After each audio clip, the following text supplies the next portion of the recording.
ரொம்ப டேஸ்டான அதே சமயத்தில் ரொம்ப ரொம்ப ஆரோக்கியமான சிகப்பரிசியில் பால் கொழுக்கட்டை நான் பண்ணியிருக்கேன்.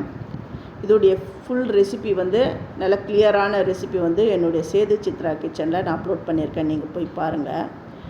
ஃபஸ்ட்டு என்னுடைய வீடியோ பார்க்குறவங்க சப்ஸ்கிரைப் பண்ணலைன்னா சப்ஸ்கிரைப் பண்ணுங்கள். ஆல் அண்ட் ஆப்ஷனை தொட்டுட்டு பாருங்கள். அப்போ தான் நான் போகிற ஒரு வீடியோவுடைய நோட்டிஃபிகேஷனும் உங்களுக்கு கிடைக்கும். உங்களுக்கும் யூஸ்ஃபுல்லாக இருக்கும். உங்களுக்கு அந்த ரெசிபி பிடிச்சிருந்தா உங்கள் ஃப்ரெண்ட்ஸுக்கும் நீங்கள் ஷேர் பண்ணுங்கள். இது வந்து குழந்தைங்க வந்து ஸ்கூல் விட்டு வந்தவுடனே இந்த ஸ்நாக்ஸை செஞ்சு கொடுங்க. இப்போ வர பசங்கள்லாம் இந்த கொழுக்கட்டை அப்படின்னா சாப்பிட மாட்டாங்குதுங்க. நீங்கள் இப்போவே இதெல்லாம் செஞ்சு கொடுத்து பழக்குங்க. நல்ல ஹெல்த்தானதை செஞ்சு கொடுத்து அதை சாப்பிட்ற பழக்கத்துக்கு கொண்டுட்டு வாங்க. சிகப்பரிசியை நான் வந்து ஒரு ஆழாக்கு எடுத்து அதை நல்லா வாஷ் பண்ணிவிட்டு ஊற வச்சுட்டு துணியில் போட்டு ஆற விட்டுட்டேன். நிழலில் தான் ஆற வச்சேன்.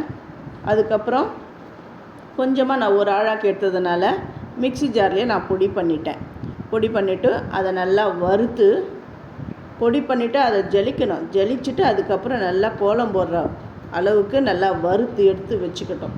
அதாவது ஆற விட்டு நல்லா எடுத்து வச்சுக்கணும். அப்போ தான் ரொம்ப நாள் ஆனாலும் கெடாது, நல்லாயிருக்கும்.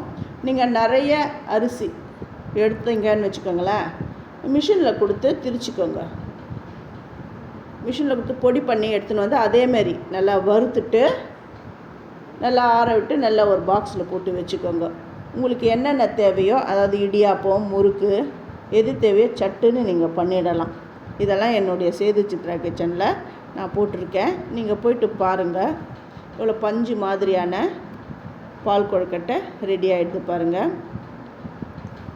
சர்க்கரை வந்து அன்ஹெல்தி, எனக்கு சர்க்கரை வேண்டாம் அப்படிங்கிறவங்க நாட்டு சர்க்கரை கூட சேர்த்துக்கலாம், வெல்லம் கூட சேர்த்துக்கலாம். ஆனால் என்ன, பால் வந்து இந்த சூடாக இருக்கும் பொழுது நீங்கள் அதை சேர்த்திங்கன்னா திரிஞ்சிடும். அதனால் நீங்கள் என்ன பண்ணுங்கள், அது வேறு ஒரு விதமாக செய்யணும். அந்த பால் கொழுக்கட்டை அது எப்படின்னா, நீங்கள் வந்து தண்ணியில் வேக விடணும்.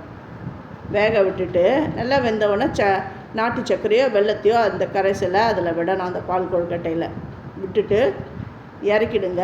இறக்கிட்டு வெதுன்னு ஆன உடனே தேங்காய் பாலோ காய்ச்சின பாலோ அதில் சேர்க்கலாம். அந்த மாதிரி விதத்தில் தான் செய்யணும். நீங்கள் சூடாக பால் இருக்கும்பொழுது விட்டிங்கன்னா திரிஞ்சிடும். சூப்பரான பஞ்சு மாதிரி பால் கொழுக்கட்டை எப்படி ரெடி ஆகிடுதுன்னு பாருங்கள். இதை நீங்களும் உங்கள் வீட்டில் செஞ்சு பார்த்துட்டு எப்படி வந்ததுன்னு எனக்கு கமெண்ட் பண்ணுங்கள். தேங்க்யூ.